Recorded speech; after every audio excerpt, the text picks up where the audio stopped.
attention sur 2 points, 2 notes de conclusion que je vais partager avec vous en écoutant cette discussion. La première, c'est peut-être de prêter attention à ce qui est particulier au Conseil agricole ici et maintenant et ce qui ne l'est pas. Non pas pour sous-estimer ou minimiser l'importance de ça, mais peut-être pour se dire qu'il y a des choses qui ne sont pas particulières au Conseil agricole, qui ne sont même pas particulières à l'agriculture ou à ce pays, et que ça peut être intéressant d'aller voir ce que font d'autres personnes ou ce qui se fait ailleurs. Donc cette importance d'ouvrir un petit peu. Je vais m'expliquer. Tout à l'heure, j'entendais au tout début le côté qu'est-ce qu'un vrai conseiller ? Qu'est-ce qu'une vraie information de conseil agricole ? Mais aujourd'hui, à l'ère d'Internet, cette question, elle se pose en santé. Qu'est-ce que c'est qu'un vrai conseil médical quand on peut aller sur Internet, quand on a des pharmacies par terre C'est quoi le conseil médical ? Il y en a plein. Et alors, on a l'ordre des médecins. Je reviens à l'ordre tout à l'heure. Mais justement, on a l'ordre des médecins, mais il y a plein d'autres choses. Et l'ordre des médecins a été fait pour ça, à l'origine, pour pouvoir dire ça, c'est nous qui le faisons. Mais même nous, on n'y croit plus et on ne va pas que chez le médecin. On a plein d'autres choses. Donc comment d'autres secteurs le font ?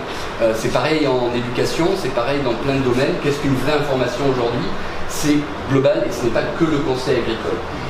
De la même manière, je travaillais au Sénégal et je travaillais en licence professionnelle. Enfin, mon entreprise intervenait en licence professionnelle. À la fin, le ministre est venu pour dire à tous ces jeunes qui avaient été diplômés « Bravo, maintenant vous pouvez monter des entreprises ». Et nous qui avions une entreprise on était une quinzaine et depuis des années, on disait « Mais ces jeunes-là, ils savent à peine travailler, mais surtout, ils n'ont aucune notion en comptabilité, en fiscalité, en droit du travail. Ils ont juste leurs compétences techniques. Ne les envoyez pas maintenant, dites-leur « Travaillez 2-3 ans et faites en sorte d'apprendre les compétences qui vous manquent. » Mais monsieur le ministre, ne dites pas à ces jeunes de monter des entreprises, ça ne marchera pas. Ce que je veux dire, c'est que ce n'était pas en agriculture, c'était en informatique. Donc ce n'est pas particulier non plus à l'agriculture, cette question de l'entreprise, etc. Pareil pour, je ne vais pas épiloguer, mais sur le changement de vision de l'agriculteur. Moi, quand j'étais jeune en France, bon, l'agriculteur, ça ne me faisait pas rêver. Hein. Aujourd'hui, c'est vraiment en train de changer. Il y a encore ce passage générationnel, mais les jeunes agriculteurs qui viennent ont un autre discours, on les écoute différemment, et ce n'est pas qu'une question de nouvelles technologies. C'est aussi une question parce qu'ils font de la permaculture, parce qu'ils sont dans des circuits courts, parce qu'ils sont dans une autre philosophie de vie qui n'est pas on met du phosphate partout et on a des milliers d'hectares. Donc cette approche qui est plus philosophique que technique, ils utilisent la technique, mais elle touche beaucoup de gens parce que s'il y a bien quelque chose que nous sommes tous, au-delà, moi je ne suis pas agriculteur, je ne suis même pas agronome, s'il y a bien quelque chose que nous sommes tous, c'est des consommateurs. On mange, tous. Et donc on a besoin d'agriculteurs qui produisent, peu importe comment ils produisent, mais en tout cas ça nous touche tous. Et en France, cette vision, en changeant la façon de consommer, de penser la consommation, on a été obligé de changer la façon de concevoir ceux qui produisent.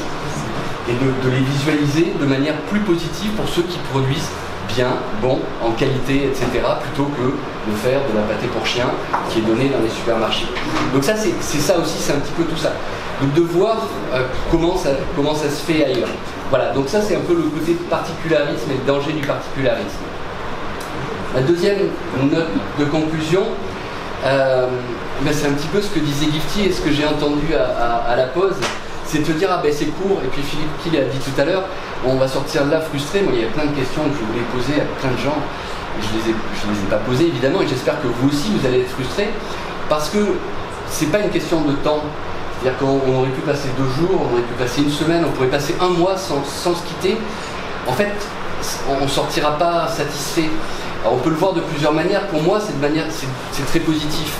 C'est-à-dire que ça veut dire que le conseil est une problématique qui bouge, qui est dynamique, qui dans 2 mois sera différente parce qu'il y aura des nouvelles idées, de nouvelles choses, et que c'est plutôt positif de se dire on ne va pas épuiser le sujet, même si on y passait 1 mois. Alors qu'un sujet qui s'épuise en 4 heures, bon, c'est un sujet qui n'est pas très intéressant, enfin, c'est un sujet qui n'est pas très dynamique et qui ne va pas nous apporter quelque chose, vraiment sur la durée. Donc non, on n'épuisera pas le sujet. Non, il faudra continuer à discuter, à échanger, à produire à ne pas être d'accord. Il y a plein de choses. Moi j'ai vu aussi ce sujet aujourd'hui comme une pelote où moi je retrouvais des choses qui me touchent, les questions de sécurité et développement rural, les questions de nouvelles technologies, et tout ça selon quel bout on le prend, il y a des milliers de questions qui arrivent avec, et chacun, la question des jeunes on l'a vu, mais ça peut être la question des femmes, on a commencé aussi à en parler. Il y a plein de façons de prendre ce sujet, c'est très transversal, et donc c'est très riche et on ne peut pas l'épuiser.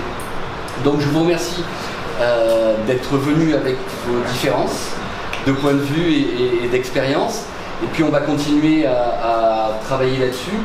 Tout ce qui a été fait aujourd'hui, enfin tout ce qui a été présenté aujourd'hui sera sur le site web d'Interréseau demain. Voilà, donc vous pouvez le retrouver. Il y a des photos, il est sur les médias sociaux, etc. Et puis on va rester en contact pour la prochaine étape. N'oubliez pas de vous abonner à nos publications. Le prochain grain de sel sera sur le Ghana, ça n'a rien à voir avec le conseil agricole, mais on le dit, pour ceux qui sont intéressés, quelle est la place aujourd'hui du Ghana en Afrique de l'Ouest et en agriculture. Et je vous souhaite une bonne journée, un bon appétit, puisque le repas est servi. Merci. Merci.